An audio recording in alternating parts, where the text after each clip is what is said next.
place, sir. Not a very big podium.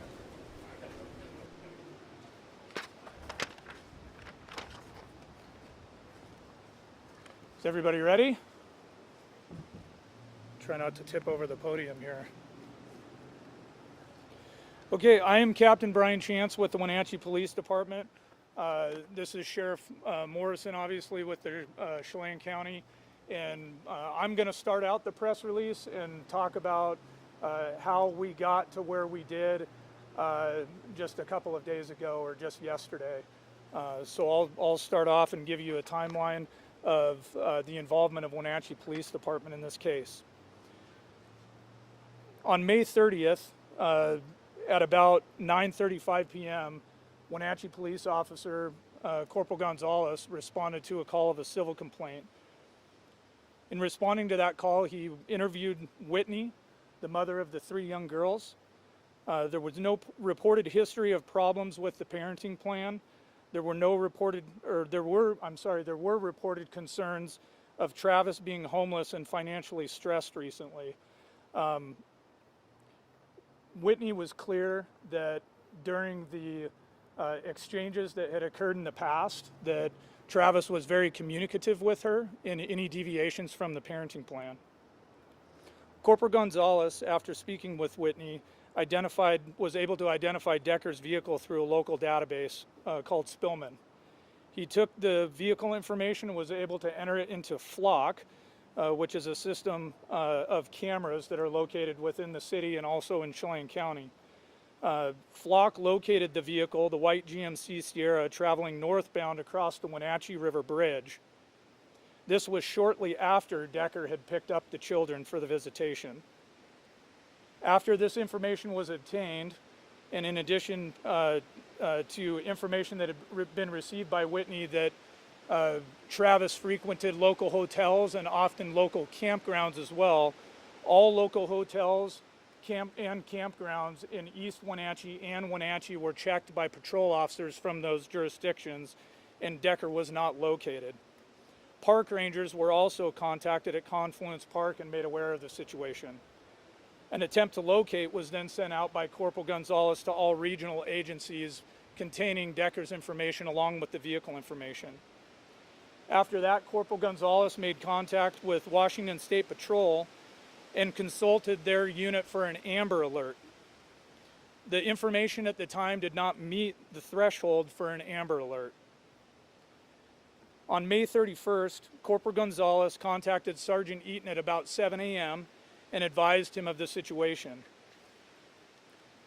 After that conversation had occurred, Detective Brian Hewitt with the Wenatchee Police Department and Detective Sergeant Joe Eaton discussed the incident as well, and Detective Hewitt responded that day to continue the investigation. The family was contacted and additional information was obtained. He learned Travis and the daughters did not arrive at a planned 5K running event that morning, which was out of the ordinary to Whitney. Travis had had a recent history of attending and being present for all the daughters' events and programs. And, at that point, Detective Hewitt started to reach out to some of his contacts at the state and federal levels as well. He enlisted the assistance of the FBI, and with assistance from the FBI, phone location data was obtained for Thursday through Friday, plotting locations in and around Leavenworth. Detective Hewitt then, with that information, went to Leavenworth and started focusing on the areas of Chumstick and Icicle Road and did not have any success in locating Travis or his vehicle or the girls. Throughout that day, Detective Hewitt had multiple contacts again with WSP, or Washington State Patrol, and continued to provide updates and request an Amber Alert, which still the information that he provided and had obtained did not meet the threshold for the Amber Alert to be activated. However, an Endangered and Missing Person Alert, an EMPA, was activated by the Washington State Patrol at approximately 4 o'clock p.m. I want to explain a little bit that the Endangered and Missing Person Alert does generate a flyer that goes out to all the contacts through that State Patrol Missing and Endangered Person Unit, so that goes statewide. As well, the information for the alert is posted on the reader boards that I'm sure everybody's familiar with on the state highways around Washington, and those were activated here locally on the major ingress and egress highways such as Highway 2 and I-90. Also, on May 31st, Detective Hewitt had developed and communicated probable cause for custodial interference first degree, 3 counts of custodial interference first degree, and began assembling the paperwork to obtain those warrants. The following day, on June 1st, Detective Hewitt conducted additional follow-up and completed his initial report and request for the arrest warrants for custodial interference, which were granted and later entered into the system. The following day, which was Monday, the WPD Detective Unit met to devise a plan for the day on follow-up and submitting necessary paperwork for the warrant to ensure that had all gone through.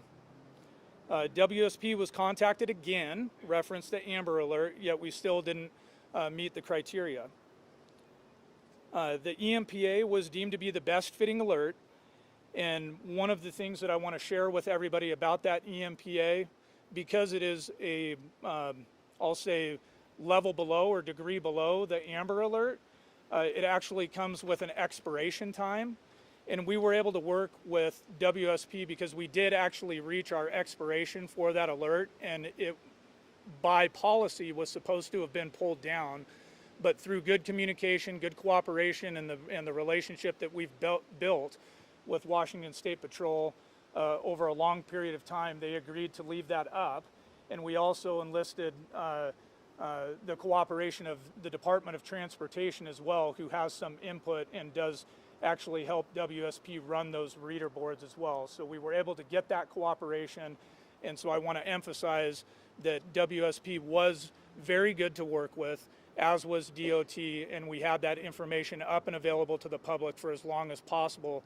extending past what the policy said it should have been up there for. Also on Monday, CCSO detectives were contacted and assisted. We communicated with them and developed a plan for CCSO detectives to check the areas of Chumstick and Icicle Road as well. Myself, Sergeant Eaton, and Detective Hewitt, shortly after coordinating with CCSO units, contacted the family and requested a meeting at the Wenatchee Police Department with the family and family representatives at approximately 10 a.m. The primary intent of the meeting was to provide an update to the family and answer any questions that they had about the ongoing investigation. The meeting was very positive and focused on maintaining good communication flowing back and forth both directions to maximize the exchange of information. At about 3:47 p.m., a CCSO deputy located the vehicle up the Icicle near the Rock Island campground. Sergeant Eaton and Detective Hewitt immediately responded to there to assist, and I remained at WPD to continue communication with the family and to coordinate additional law enforcement assistance from down here in the valley should it be needed. Upon arrival at the camp,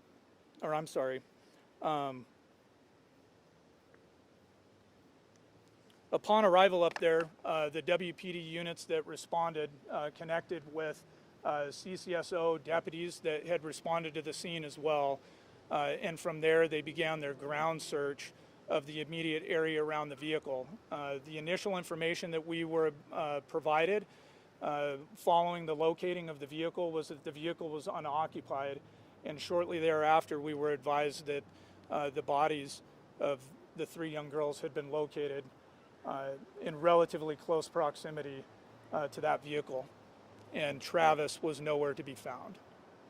At this point, I'm going to turn it over to Sheriff Morrison and allow him to continue the press conference. Thank you, Captain. Evening. I'm Chelan County Sheriff Mike Morrison. I appreciate all you being here. I really want to make sure that I point out that it's moments like these where we see our community coming together, paying respects to those young individuals that lost their lives. I want to pay respects to Peyton, Evelyn, Olivia. Your memory will never be forgotten, and we will not stop pursuing justice for you until those that were accountable for this are found. So I do appreciate everyone being here. To follow up, because I know the Captain Chance has already touched on a lot of the topics that we've already discussed, I want to give thanks to the Wenatchee Police Department, Chief Reinfeld, Captain Miller, Captain Chance, Sergeant Eaton with the Detectives Unit that provided Chelan County Sheriff's Office with the information we needed to properly assist them. For those of you who don't know, Chelan County is a large area. We have 2,900 plus square miles. When you're talking about trying to find individuals in a geographically diverse terrain, it's difficult. But by them doing their investigation follow through over the weekend, we're able to pinpoint it in the areas of Chumstick Highway, Icicle, Tumwater Canyon. I know that many of you here from the area recognize that's still a pretty large area, but we're fortunate to have partnerships with the U.S. Forest Service that funds some of our deputies, specifically U.S. Forest Service deputies that are contracted with us. Our Forest Service deputy was able to go up the Icicle. We're about 18 miles up for those of you who have not been up there. And that deputy was able to locate the vehicle of the suspect. We did back off to make sure we were in compliance with Washington state law when it comes to de-escalation, controlling pace. We called additional units. I know that many members of the community were concerned, asking why we were having deputies, police officers from East Wenatchee, Douglas County, Wenatchee PD, responding at a high rate of speed. This was an important situation for us. We took it as a high priority. Once we had additional units on scene, we did secure the vehicle, determined that we were able to bring in additional resources, which was our East Cascade SWAT team that did an additional search of the surrounding area of the campsite in question until we determined that a perimeter had been established and that it was safe enough for additional detectives and the Washington State Patrol's crime lab to come in and assist us as we process that scene. As Captain Chance already mentioned, that was prompted when we did find the bodies of the deceased. Again, our condolences and our heartfelt sympathy goes out to the Decker family. We know they're struggling, but I want them to know they're not struggling alone. We suffer as a community. It has hit many of us hard. Going on 20 years, I don't think I've had a situation that has really almost prompted tears to come up. We feel for the family, and we see as everyone else is out here, they're not suffering alone. There's a lot of people here supporting them. We were able to do an extensive processing of the scene throughout the night while we maintained perimeter security. Once that was secured, the vehicle was taken back for an additional search warrant. We brought in additional units that come in and assist us. That'd be our federal partners from U.S. Border Patrol, Homeland Security Investigations, the Federal Bureau of Investigation, the Marshal's Office. They did an extensive search today, in addition to the Air National Guard, bringing in aviation supplies to come in, fly over there. We had drones in the air. We've been conducting a search since early this morning up until later on this afternoon.